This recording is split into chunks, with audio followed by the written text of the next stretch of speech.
So we can talk all day long about how to improve your sales and improve your ACoS, but the bottom line is if you're working with a rough listing, it's going to be very hard to do much of anything on Amazon. So Brock and I want to talk about some of the basics to having a good listing.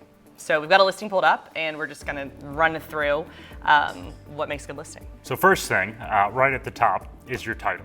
This is how you are describing this product. This is one of the only things that is actually shown from the SERP, and so this is one of the most critical parts of your listing. So the first thing is to see, are you actually utilizing the entire character limit for your particular niche? They can vary, but if you only have 1 or 2 words in your title, that is a really low-hanging fruit because your product listing is likely not getting indexed on some of your top keywords.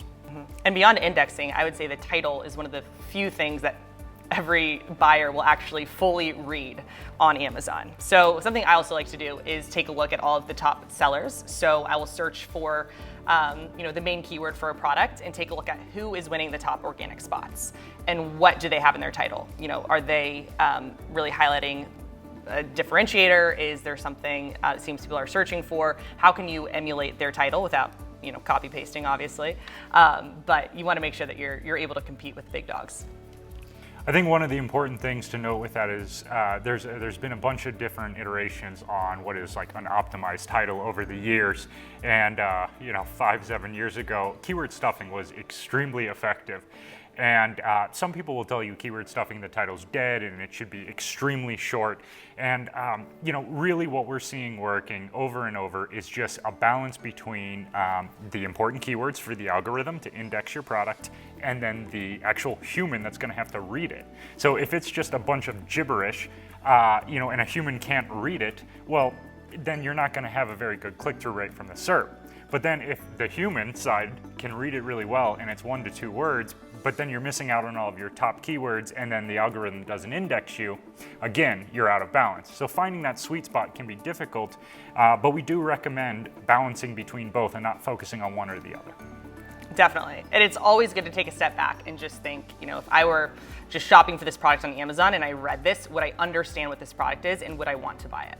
The next thing to think about the title would probably be what is the differentiator and do you have it up front in the title? Your title will be truncated on certain browsers and in different screen sizes. And so if there is some differentiator, say you're selling a 2-pack and everyone else is selling a 1-pack, it could be very easy to accidentally not differentiate that high enough up in the title and it gets truncated and then nobody sees that you're selling a 2-pack. So make sure your differentiator is up front enough in the title that we actually can see it without clicking on the listing.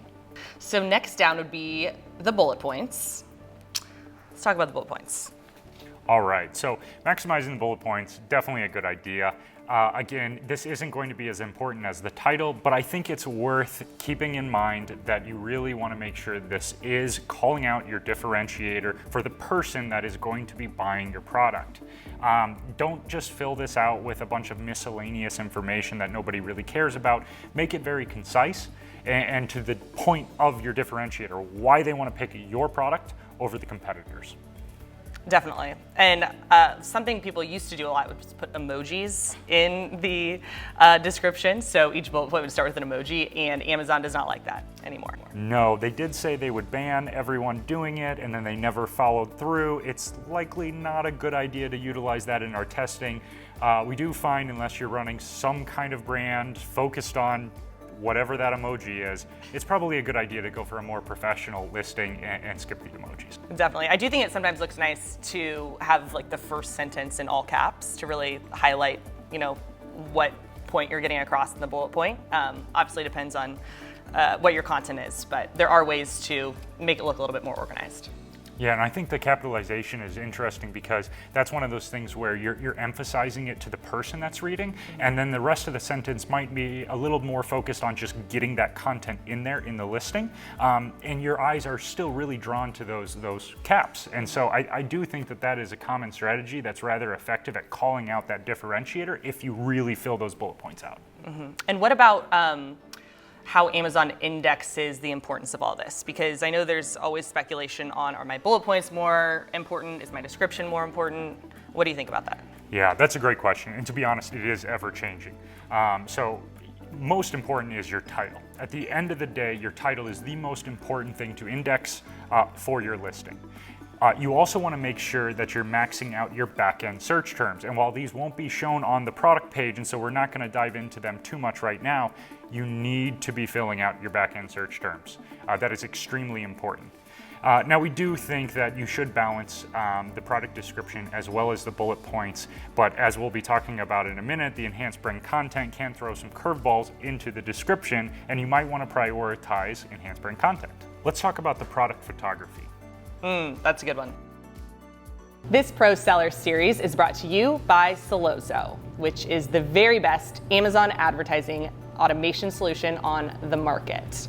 We can help you grow your sales, scale your business, figure out how to be more profitable, and all that good stuff. So go to sellozo.com to sign up for a demo.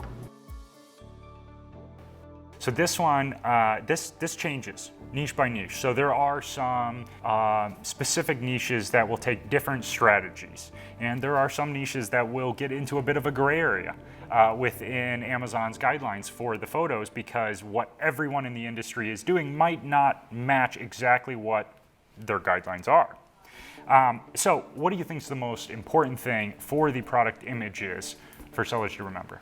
Yeah, so I think that it's just very important, even if your images are going to be very simple, to make sure that they are clear, that they are well shot, that they just look really professional. Now, as Brock mentioned, you want to keep them within Amazon's T's and C's. The main photo really should only have the product. Now, where we see people kind of go off the cuff here, a great example is bedding. So a lot of people don't just have a stack of sheets in a photo, they'll have those sheets on a bed. And a lot of people do that. Amazon says no, but most people get away with it. Some people show packaging in a photo. Yeah. Made in the USA is another really great example.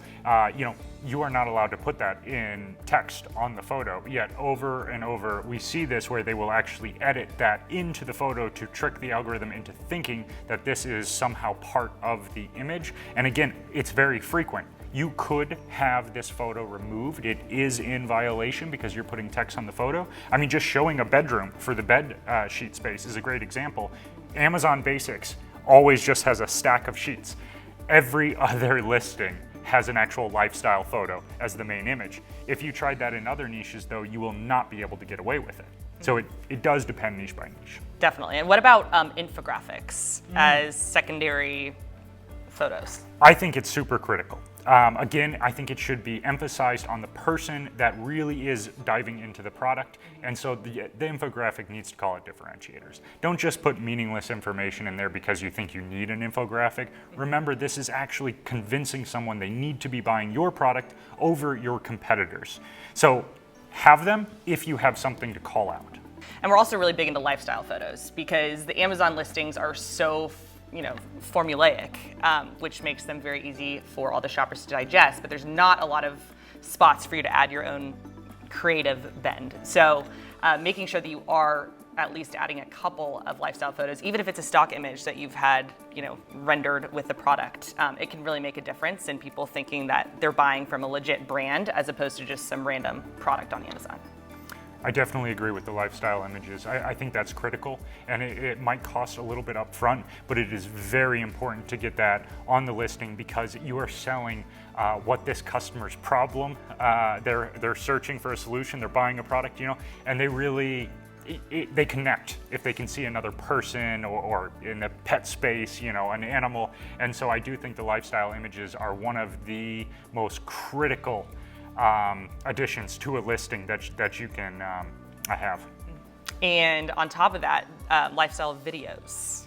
Oof, video ads, yes. So a video, sponsor brand video, is one of the hottest advertising methods at the moment. It's one of the most cost effective, and you can reuse that video actually on your listing.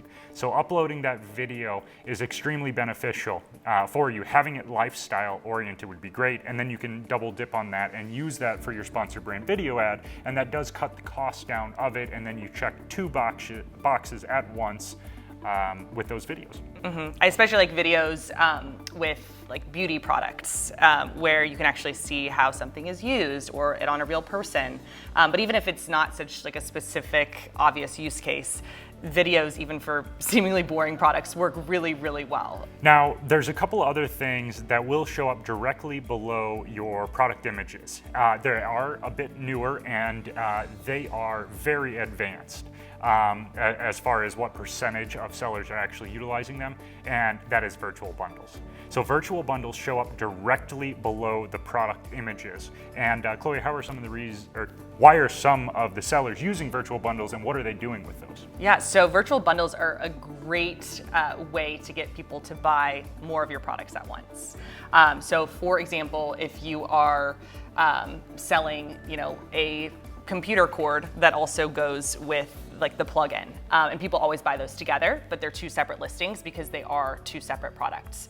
Now, historically, people would have to click on, the computer cord, and then you'd maybe have to pay for an ad spot on the page to make sure, you're defending your listing and get people then to purchase kind of the obvious add-on. But with the virtual bundles, it's essentially like a free advertising spot. It is essentially a free defensive ad on your page. And even if you don't see synergies between the two products, we recommend bundling them because a lot of times people will click on it, the bundle, go to the bundle listing, and then click on the specific product.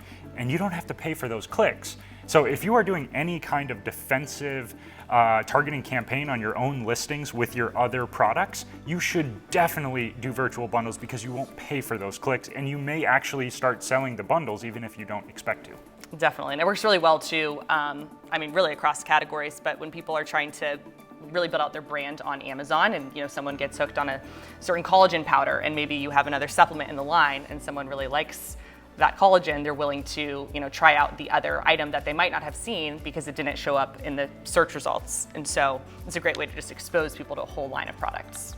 Now, there are some similarities for the virtual bundles to some additions to enhanced brand content. And we will be doing a specific video on enhanced brand content because we can dive into so many different aspects of enhanced brand content.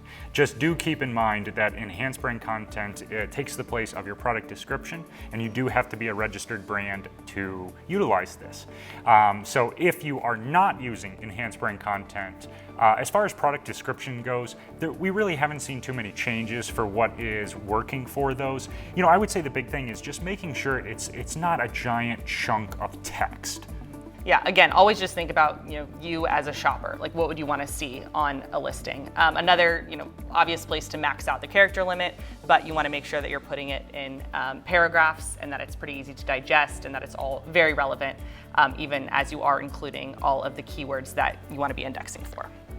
An easy way to break that chunk of text up, if you do really want to maximize that description, is through HTML spacing. There are different ways for you to space and bold parts of what you want to call out in the description. And again, it just breaks it up so it doesn't look like a giant chunk of text that somebody is not going to want to read. And I think there's some good templates out there for the HTML stuff. It's pretty simple, but if you're not super tech savvy, you can still figure it out. Yeah, very DIY friendly. We highly recommend putting HTML, some spacing and bolding of your description if you're not going to use enhanced brand content.